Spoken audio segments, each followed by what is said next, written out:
Welcome back to Love Daniella, episode 12. I am so sorry I missed you guys last week. I had my best friend from my childhood in town for 10 days and I really wanted to get her on the podcast, but I didn't get a microphone in time.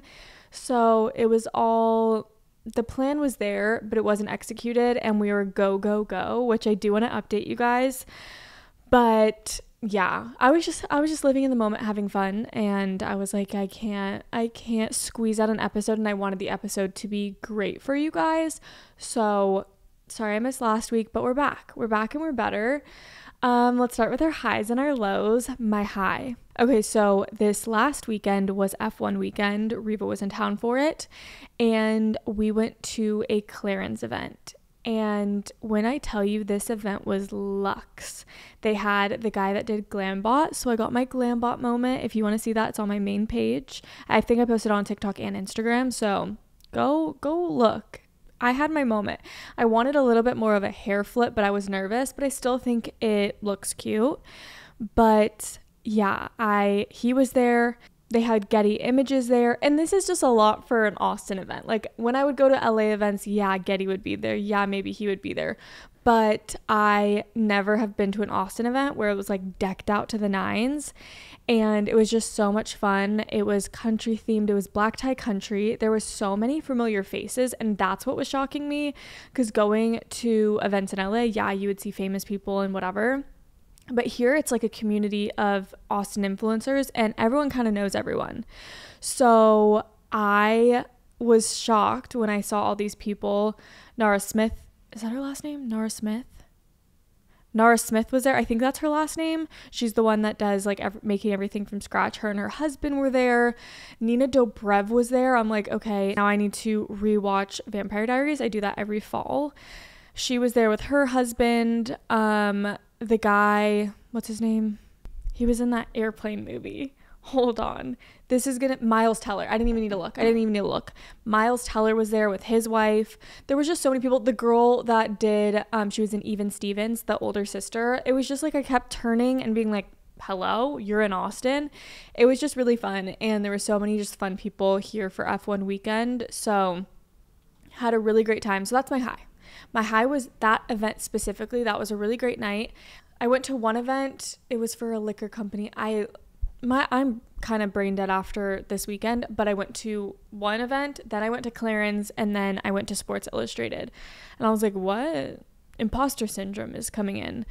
But that was my high. My low is honestly Reva leaving. I thought I would want to kill her by the end of the week because she was here for 10 days. And I'm like, let's see, because we act like we're siblings because I've known her since I was in the 6th grade. So I was like, I'm going to want to kill her by the end. Nope. I was like, you could stay, extend your trip. Come on over. I'm hoping that she moves here. Reva's very back and forth, so I never know. I'm not going to know until a lease is signed. Like I wouldn't say like, oh yeah, she's moving here until I saw that lease paperwork, you know? So I'm hoping that she moves here, but honestly, that's my low. I'm like, wait, I spent 10 days straight with her and now I'm like, what do I do with myself? But yeah, I already miss her. She literally left yesterday morning. So it's only been about a day and a half without her. And I'm like, okay, so when are you moving here? But that's my low. We did a lot of things.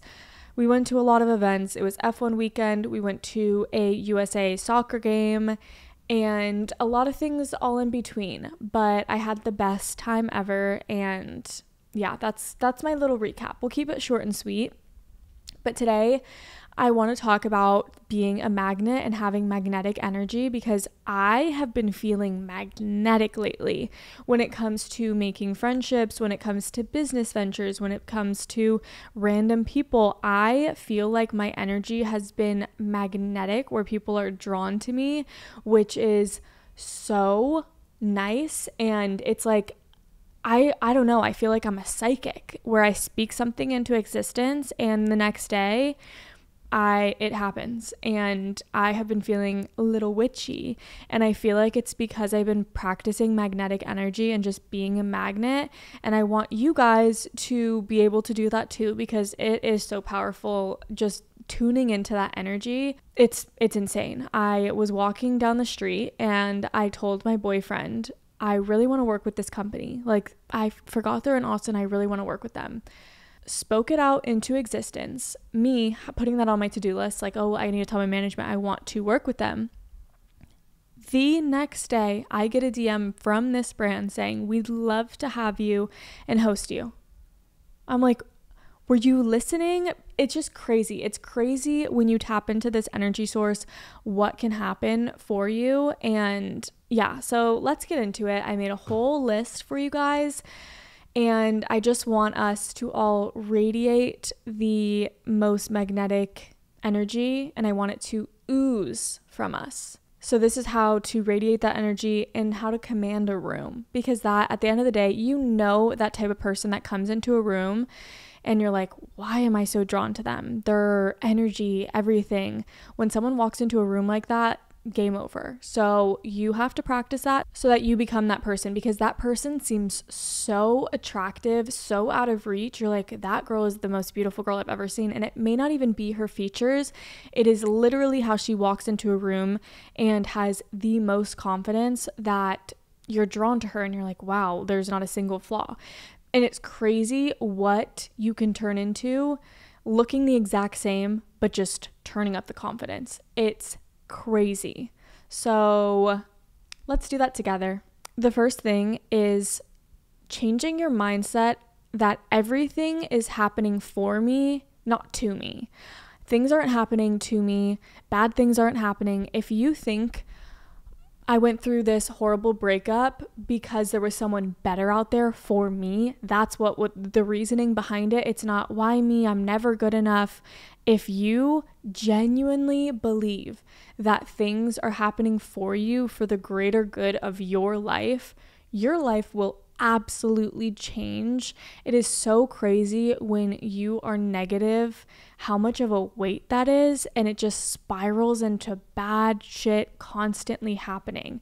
So that has been my biggest thing. And sometimes it's hard. Sometimes it's hard being like, why am I stuck in traffic? This sucks. It is hard to change that and be like, what's positive is in this? But changing it to a positive thing and creating that, whatever that can be for you, is crazy. And I always am thinking of like, oh, well, something worse would have happened if that didn't happen, like, why'd I get pulled over? Well, it was probably because I was going to get in a car accident. So I got pulled over. Yes, that sucks, the ticket that I got, but it was because something worse would have happened and that was saving me.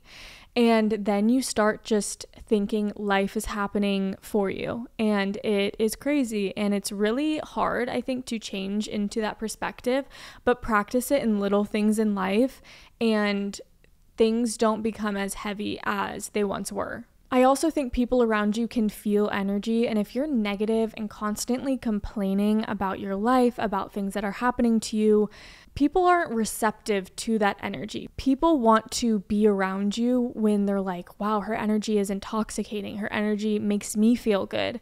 If you exude positivity and confidence and all of that, people are way more drawn to that energy than they are negativity. And I feel drained when I'm around someone negative for too long. I'm like, oh, like, I feel like it's making me feel negative. I feel like my life is falling apart, and it really clouds your mind when that is the way that you think. And you have to think about it that way. Do you want to spend your night around some negative ass person that's constantly complaining about, this person's looking at me the wrong way, this is going wrong for me, my feet hurt, this is happening, da da da da? Or do you want to hang out with the person that is super positive, that wants to have a good night, that has positive energy, and that you feel good around? I feel like 9 times out of 10, you're probably going to choose the positive friend because they make you feel good, instead of the negative one that drains your energy by the end of the hangout. This also brings me to, don't give a fuck what a single person thinks of you.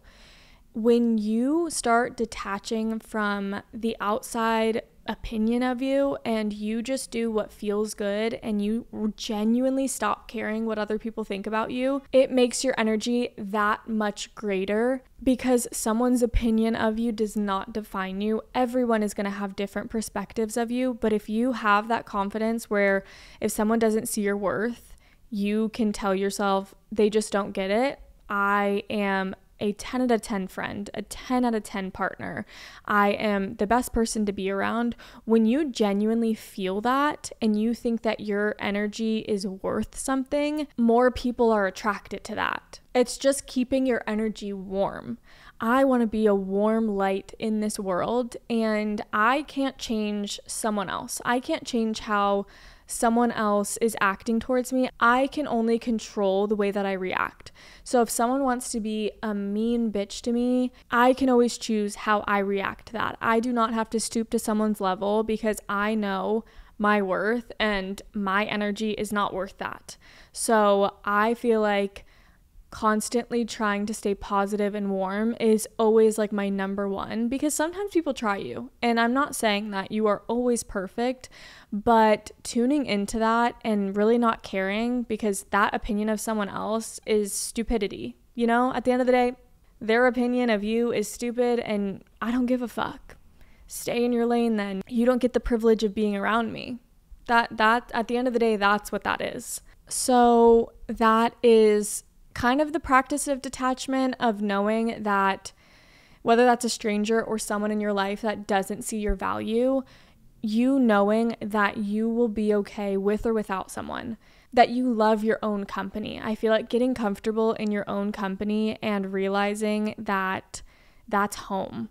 Your home should not be a person, it should be within you. And if you lose a friend, if you lose a partner, if you go through something hard in life, you know that just because you aren't going to be spending that time with someone else, you're spending it with yourself, and that's home. And that doesn't feel scary to you, because I think a lot of people stay in awful friendships, awful relationships because they don't want to be alone. And it shouldn't be a scary place to come back to. Okay, next is being present. When I'm around someone that isn't really actively listening or doesn't feel like they're living in the moment, I feel like they significantly become less attractive to me. Just the way that I look at them is different, but someone that is an active listener that wants to hear about your day, that wants to hear about whatever you're talking about and is engaged and can have a conversation and all of that, so much more attractive. And I know we're in the day and age where phones are out everywhere, but when you are engaged in wherever you are, you can be on your phone alone in your bed at night, but when you're out, be present and be with the people that you went out with or meet new people.